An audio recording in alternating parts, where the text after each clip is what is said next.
Workout Muse.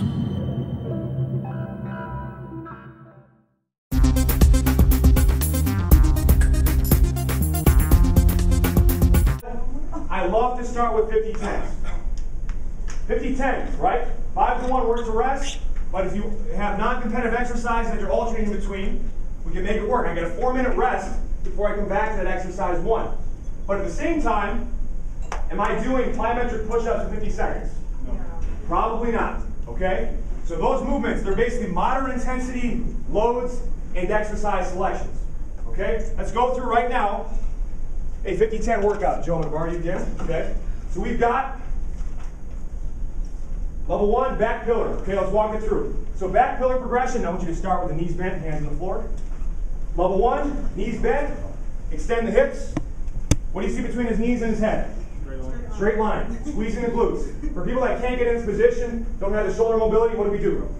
Upper back, basic hip extension. This is kind of level 0. Come back down to show that. Hands on the floor, toes to the shin. Relax the hamstrings. What I don't like about this, what do you think happens when people do this?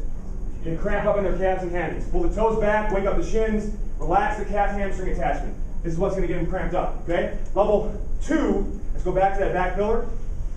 Let's change the lever now. Let's extend the legs. So let's say hands on the floor, but get the legs straight out in front of your body. Okay, toes to the shin, straight line. Level 3, come down to the forearms. Okay? Tight abs, tight glutes, maintain it. So 50 seconds, 10 seconds off. Let's go to the next exercise. That was our what dominant? Hip. Okay? All equipment free. Let's go to the push-up now, push-up position. Level 1, static. Tight abs, tight glutes, straight line, slight natural arc in the back, engaging the glutes. Level 2, keep those arms extended straight. Okay? Level 2, we're doing do this slow. We're doing a Spider-Man climb. Climb. Okay? So he's going to take his heel, keeping that good hip position, no flexion here. Bring that heel to the outside of your hands.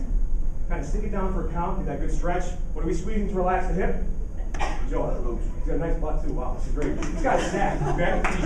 He's like Robert. He cuts him up every day. A lot of stuff's going on. Right now. Okay, he comes back and we'll just alternate legs. So what I love about 50-10, especially in the beginning, what are we working here all at once? Hip mobility, core stability.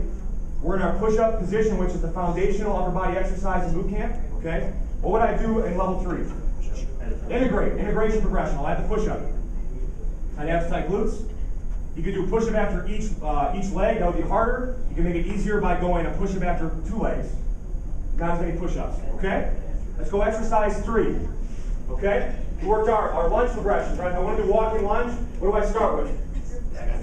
Static, stationary. Level 2, progress from reverse lunge to forward lunge. Level 3, walking lunge. Okay? Show me a nice walking lunge. The great thing about this is actually it's both the knee and hip. I believe it's called an accelerated hip dominant exercise. So he's coming through, step out. This glute is pushing us through. Okay? What would I do to make a stability progression? I could go my arm progressions overhead. I could do another kettlebell, right? Asymmetrical. I've got to really square off. Progression overhead. Okay? If I integrate it, I could have them go kind of combination walking sagittal lunge, walking lateral lunge. Integration progression, okay? Level exercise 4 and 5. Now, the biggest problem, right, in boot camp, no pulling equipment, right? I'm not going to sweat it. You know, it's like you try to, like I used to think, let me just have to do really fast bent over rows, you know? Right? Let's just admit we can't make it like we can when we have equipment, but what I like to do is get some sort of scapulothoracic movement. I love side pillars for this, floor slides, wall slides, any sort of bent over YTW, all variation. Those are great to get that going. So let's look at a side pillar. Okay, get on the left side pillar. We start short lever. Bend the knees. Okay, right here. He's going to raise up. What can we use to make this easier to get a good cue where the chest should be? What did Mike talk about? Wall. The wall. Okay, so I can be a human wall. You partner train. Get here. Raise up. Okay, this would be level 1B. Joe's a little anxious. Okay, chest out. From there, we go into level 1 would just be get back up. Sorry, level 2, raise up, legs straight. Okay. Let's add an internal external rotation. So now we've got scapular stability, glenohumeral mobility. So what Joe's going to do, actually, let's come up for a second. I want you to come here. I want you to internally rotate and try to touch the opposite shoulder blade.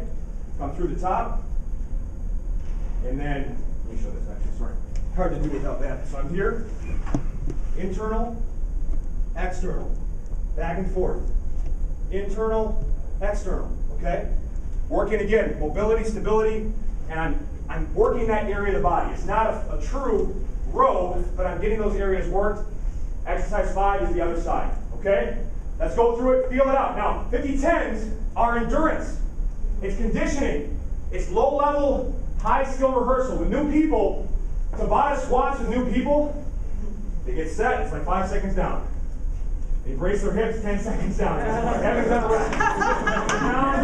By the time they're done, they got 1 rep. It probably wasn't a good rep. Okay? 50 seconds allows people to get the right length of time, the right repetition to master the foundational movements. All right? You're going to feel muscular burn. When you do 15-45s, we're not going to feel muscular burn. We're not going to be able to breathe. Workout Muse.